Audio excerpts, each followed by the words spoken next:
Double bedroom Indiramma ఇళ్ళు ఆ నియోజకవర్గ కాంగ్రెస్ పార్టీలో చిచ్చు పెట్టాయా? పాత కొత్త పోరాటం మళ్ళీ మొదలైందా? ముందొచ్చిన చెవుల కన్నా వెనకొచ్చిన కొమ్ములు వాడి అన్నటువంటి సామెతను గుర్తు చేస్తూ పాత కాంగ్రెస్ నాయకులు ఫీల్ అయిపోతున్నారా? ఇంత జరుగుతున్నా ఎమ్మెల్యేకి ఇవేం పట్టడం లేదా? అసలు ఎక్కడ జరుగుతుందా వర్గపూర్? దాని మూలాలు ఎక్కడున్నాయి?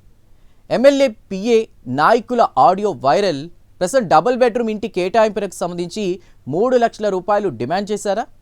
ఖరీదైన ఇళ్ళు ఊరికే వస్తాయా అంటూ ఆ నాయకుడి ఎందుకు కామెంట్స్ చేశారు? ఇది ప్రత్యర్థులకు ఆ లీడర్ల తీరు అస్త్రంగా మారిందా? ఇంతకీ ఆ నియోజకవర్గం ఏది? అసలు అధికార పార్టీలో మంట పెట్టింది ఎవరు? ఇంతకీ అక్కడి రాజకీయ సమీకరణాలు ఎలా ఉన్నాయి? ఆ వివరాలు ఈ స్టోరీలో చూద్దాం.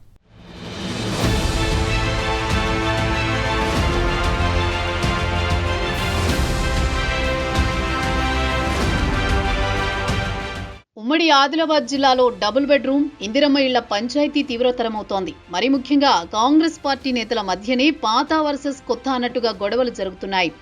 మాకు తక్కువ ఇచ్చారు, పార్టీలు మారి వచ్చిన వారి కోటాలో ఎక్కువ ఇళ్లు కేటాయించారంటూ అంతర్గతంగా మండిపడుతున్నారు పలువురు నాయకులు.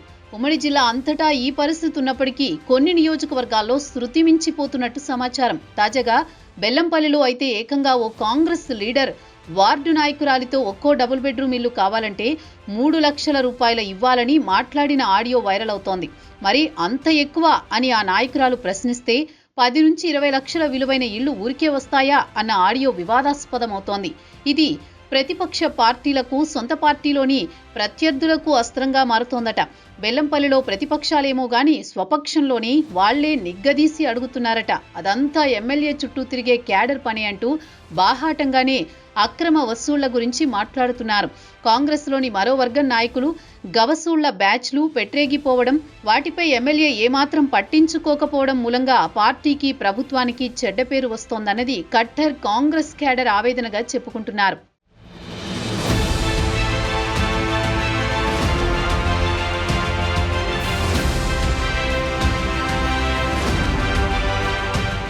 ఇంకొందరైతే మరో అడుగు ముందుకేసి తమ దగ్గర ఆధారాలున్నాయని చెబుతున్నారట. అటు ఎమ్మెల్యే గడ్డం వినోద్ కుమార్ నియోజకవర్గానికి గెస్ట్ ఆర్టిస్టుగా అలా వచ్చి ఇలా వెళ్తారని, పిఏలు, ఇతర పార్టీల నుంచి వచ్చిన అక్రమార్కులు దీన్ని బాగా వాడుకుని పార్టీని, ప్రభుత్వాన్ని భ్రష్టు పట్టిస్తున్నారంటూ ఆవేదన వ్యక్తం చేస్తున్నారు పాత కాంగ్రెస్ నాయకులు. సొంత పార్టీలోని ఇలాంటి గొడవల వల్ల కొన్ని సీక్రెట్స్ కూడా బయటకొస్తున్నాయని చెప్పుకుంటున్నారు. బెల్లంపల్లిలో ఇటీవల డీసీసీ అధ్యక్ష పదవుల కోసం ఏఐసీసీ అర్జీలను స్వీకరించింది. నమ్మిన బంట్ల పేర్లను ప్రతిపాదించి అధిష్టానానికి పంపారు ఎమ్మెల్యే.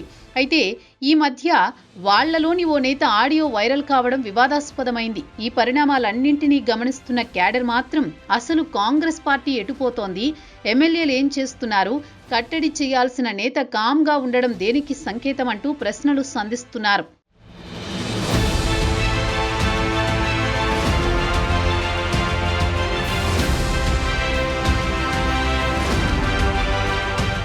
ఇక కొంతమంది అయితే అక్రమాలతో పార్టీకి చెడ్డ పేరు తెచ్చే వారిపై చర్యలు తీసుకోకపోతే వెళ్లిపోతామని కూడా హెచ్చరిస్తున్నారట.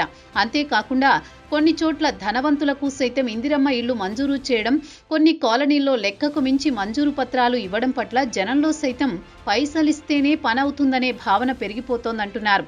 ఇదొక్కటే కాదు, బెల్లంపల్లిలో రోడ్డు విస్తరణతో అంశంతో పాటు భూదందాలు, సర్కారు భూములు కబ్జాల్లో సైతం కొంతమంది వేళ్లు పెట్టడంతో పార్టీలో అంతర్గత వివాదం ముదురుతోంది. ఈ వ్యవహారాలతో ఇక్కడ ఎమ్మెల్యేతో పాటు పార్టీకి, ప్రభుత్వానికి కూడా మైనస్ మార్కులు పడుతున్నాయట. అటు బోధ్ అయితే కాంట్రాక్టర్ అవతారమెత్తిన ఓ కాంగ్రెస్ లీడర్ డబ్బులివ్వలేదని ఏకంగా ఓ లబ్ధిదారు భర్తను చెట్టు కట్టేసి కొట్టడం కేసుల దాకా వెళ్ళింది. అది వ్యక్తిగత వ్యవహారం అయినప్పటికీ పార్టీకి చెడ్డ పేరొచ్చిందట. ఇలాంటి వ్యవహారాలతో ఉమ్మడి జిల్లాలో పార్టీ పరువు పోతోందని పెద్దలు జోక్యం చేసుకోవాలంటున్నారు కార్యకర్తలు. మరి ఎమ్మెల్యే గడ్డం వినోద్ నియోజకవర్గానికి దీనిపై దృష్టి సారిస్తారా? పిఏలు, ఇతర పార్టీల నుంచి వచ్చిన అక్రమార్కులకు బ్రేకులు వేస్తారా? తనకు, పార్టీకి బ్యాడ్ నేమ్ తెస్తున్న వారిపై ఎలాంటి చర్యలు తీసుకుంటారు?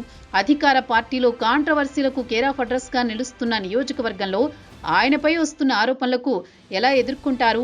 అధిష్టానం వద్ద గుడ్ బాయ్ అనే పేరు తెచ్చుకుంటారా, లేక ఇలానే తనకేమీ పట్టనట్టుగా వ్యవహరిస్తూ బ్యాడ్ బాయ్ అనే ట్యాగ్ కంటిన్యూ చేస్తారో వేచి చూడాల్సిందే.